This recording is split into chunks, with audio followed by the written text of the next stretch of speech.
आखिर क्या था दिव्या भारती की मौत का रहस्य। दोस्तों, आज हम बात करेंगे अपने जमाने की जानी मानी एक्ट्रेस दिव्या भारती के बारे में कि आखिर उनकी मौत का रहस्य क्या था। दिव्या भारती अपने जमाने की खूबसूरत और लोगों की पसंदीदा फिल्म एक्ट्रेस हुआ करती थी, जिन्होंने बहुत ही कम वक्त में बहुत ज्यादा नाम कमाया। दिव्या भारती ने अपने करियर की शुरुआत 1990 के आसपास की। उन्होंने बॉलीवुड के साथ साथ तेलुगु और तमिल फिल्मों में भी काम किया।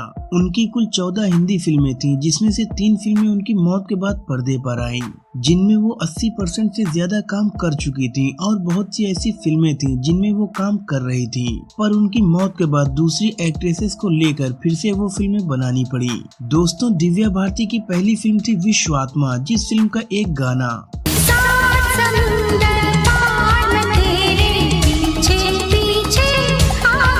काफी ज्यादा मशहूर हुआ, और एक फिल्म थी दीवाना, जिसमें वो शाहरुख खान और ऋषि कपूर के साथ नजर आई थी। ऐसे कुल 3 साल में उन्होंने 14 हिंदी फिल्में और 6 साउथ इंडियन फिल्में की, जिनमें तमिल और तेलुगु की फिल्में भी शामिल थीं। इनके जरिए इन्होंने बहुत नाम कमाया। इस तरह दिव्या भारती ने सिर्फ 3 साल के फिल्मी सफर में कुल 20 फिल्में की। इसी दौरान एक फिल्म आई शोला और शबनम, जो गोविंदा की थी। उसके प्रोड्यूसर थे साजिद नाडियाडवाला। इस फिल्म की शूटिंग के दौरान साजिद नाडियाडवाला गोविंदा से मिलने के लिए सेट पर आए थे। तब गोविंदा ने पहली बार दिव्या भारती से साजिद नाडियाडवाला की मुलाकात करवाई थी। इसके बाद सुनने में आया कि दिव्या भारती और साजिद नाडियाडवाला के बीच में प्यार हो गया। थोड़े दिन बाद ये खबर आई कि दिव्या भारती और साजिद नाडियाडवाला ने शादी कर ली, जबकि साजिद नाडियाडवाला पहले से ही शादीशुदा थे, पर फिर भी उन्होंने 1992 के अंत में दिव्या भारती से शादी की। ये शादी इस्लामिक रीति रिवाजों से हुई थी,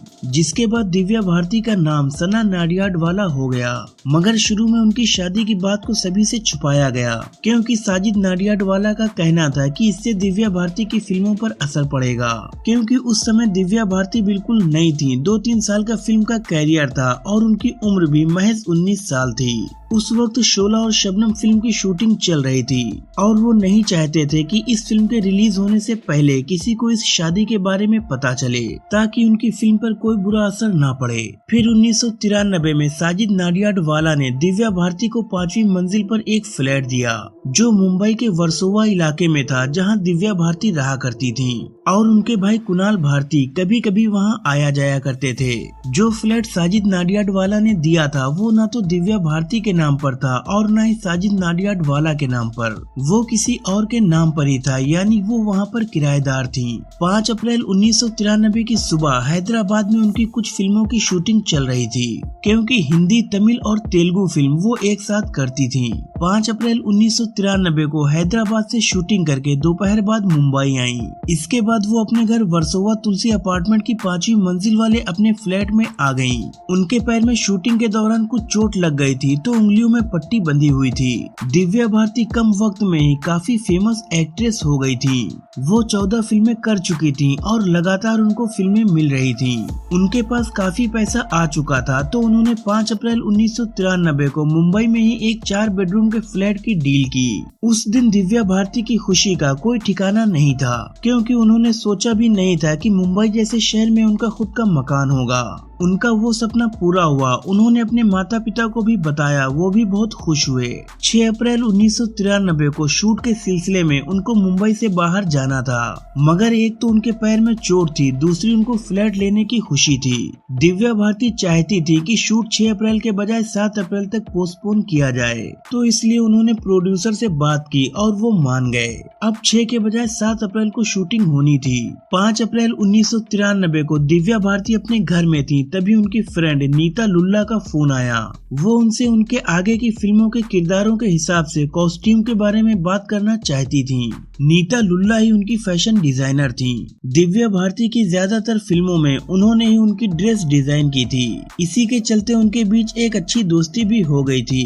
उनको दिव्या भारती ने बोला कि आप लोग घर आ जाइए। रात में 9 बजे नीता लुल्ला और उनके पति श्याम लुल्ला दिव्या भारती के घर आए। नीता लुल्ला के पति श्याम लुल्ला पेशे से डॉक्टर थे। दोनों पति पत्नी दिव्या भारती के वर्सोवा वाले घर तुलसी अपार्टमेंट में 5वीं मंजिल पर पहुंचे, जहां पर उस वक्त सिर्फ 4 लोग ही थे। दिव्या भारती, उनकी नौकरानी नीता लुल्ला और उनके पति डॉक्टर श्याम लुल्ला। ये तीनों दिव्या भारती के घर पर बिजनेस की कुछ बातें कर रहे थे। तीनों की ड्रिंक्स चल रही थी। मेड किचन में नाश्ता बना रही थी। कहा जाता है कि दिव्या भारती उस रात 11 बजे तक काफी ड्रिंक्स ले चुकी थी। फिर दिव्या भारती किचन में जाती हैं, जहां उनकी मेड थी। इनकी नौकरानी बचपन से ही इनके साथ रही। फिर जब दिव्या भारती मुंबई आई तो वो भी उनके साथ आकर यहाँ रहने लगी। दिव्या भारती के परिवार ने उनकी नौकरानी को बचपन से बच्चे की तरह पाला था। और इस नौकरानी की सबसे खास बात ये थी कि जब दिव्या भारती की डेथ हुई तो उसके ठीक 1 महीने बाद उस मेड की भी डेथ हो गई हार्ट फेल होने से। इस छोटी सी मीटिंग के दौरान दिव्या भारती बार बार अपनी मेड को बुला रही थी। उसके बाद 11 बजे के करीब दिव्या खुद किचन में गयी और किचन में जो खिड़की थी उसकी दीवार पर बैठने लगी। वो दीवार करीब 12 इंच की थी, क्योंकि जनरली मुंबई के ज्यादातर फ्लैट्स में लोहे की जाली लगी रहती है, इसलिए इतना डर भी नहीं रहता। पर वर्सोवा के जिस तुलसी अपार्टमेंट में दिव्या भारती रहती थी, वहाँ के फ्लैट्स में वो लोहे की जाली नहीं लगी हुई थी। वो उस खिड़की पर बैठने लगी और बैलेंस नहीं बना पाई, जिससे वो 5वीं मंजिल से नीचे गिर गयी। जहाँ वो गिरी वहाँ पर उस सोसाइटी की गाड़ियाँ पार्क होती थी। मगर उस दिन कोइंसिडेंस देखिए, उस दिन वहाँ पर एक भी गाड़ी नहीं थी, जबकि आमतौर पर वहाँ पर हमेशा किसी न किसी की गाड़ी खड़ी रहती थी। नीचे पूरा कंक्रीट का फर्श था जिस पर दिव्या भारती गिर गयी। उनकी मेड चिल्लाई। उनके दोनों दोस्त नीता लुल्ला और डॉक्टर श्याम लुल्ला उस समय ड्राइंग रूम में बैठे टीवी देख रहे थे। उन्हें लगा वो वॉशरूम वगैरह गई होंगी, अभी आ जाएंगी। इन सब के बीच सिर्फ 3 मिनट का गैप हुआ और दिव्या भारती 5वीं मंजिल से नीचे गिर गयी। उनकी मेड, दोनों दोस्त, गार्ड और पड़ोसी भागते हुए जाते हैं और देखते हैं उनके बैक और सिर में चोट लगी है। वहीं नजदीक में कूपर हॉस्पिटल था, वहाँ उनको गाड़ी में डालकर ले जाया गया। तब तक दिव्या भारती की सांसें चल रही थी, यानी वो जिंदा थी। लहू लुहान शरीर, सिर से खून बह रहा था, मगर जब उनको डॉक्टर्स ने चेक किया तो पता चला कि वो मर चुकी हैं। इस घटना के 5 साल बाद पुलिस की इन्वेस्टिगेशन हुई और पोस्टमार्टम रिपोर्ट के आधार पर इसे एक एक्सीडेंटल डेथ बताकर 1998 में केस क्लोज कर दिया गया। पुलिस ने हर पहलू से जांच की, क्योंकि बहुत सी बातें सामने आ रही थी। जैसे दिव्या भारती और साजिद नाडियाडवाला के बीच कुछ मनमुटाव हो गया था। दिव्या भारती और उनकी सास के बीच नहीं बन पा रही थी। साजिद नाडियाडवाला के अंडरवर्ल्ड के साथ होने की खबर सुनने में आ रही थी, जिसके कारण उनमें कुछ दूरियां आ गईं। मगर पुलिस ने सारे पहलुओं की इन्वेस्टिगेशन की। फिर डॉक्टर्स की रिपोर्ट में ये बताया गया कि बहुत ज्यादा अल्कोहल कंज्यूम कर लिया गया था, जिसकी वजह से वो बैलेंस नहीं बना पाई और वो गिर गईं। बॉडी से काफी ब्लीडिंग हुई, जिसके कारण उनकी डेथ हो गई। और फिर 1998 में एक्सीडेंटल डेथ बताकर केस क्लोज कर दिया गया। तो दोस्तों, ये था दिव्या भारती की मौत से जुड़ा वो सच जो अब तक डॉक्यूमेंट्री एविडेंस के साथ गवर्नमेंट के रिकॉर्ड में मौजूद है। ये और बात है कि लोगों के भीतर अब भी शक बरकरार है। एक ऐसी लड़की जिसने बहुत ही छोटी सी उम्र में जबरदस्त कामयाबी हासिल की और उसके बाद उसकी एक अच्छी खासी फैन फॉलोइंग तैयार हो गई, लेकिन अचानक हुई इसकी मौत ने सबको हैरत में डाल दिया। दोस्तों, आपका इस वीडियो पर क्या कहना है, हमें कमेंट्स में जरूर बताएं। अगर आप हमारी वीडियो पहली बार देख रहे हैं या अभी तक आपने हमारे चैनल को सब्सक्राइब नहीं किया है तो चैनल को सब्सक्राइब करके बेल आइकन को जरूर प्रेस कर दें। वीडियो को पूरा देखने के लिए आपका बहुत बहुत शुक्रिया।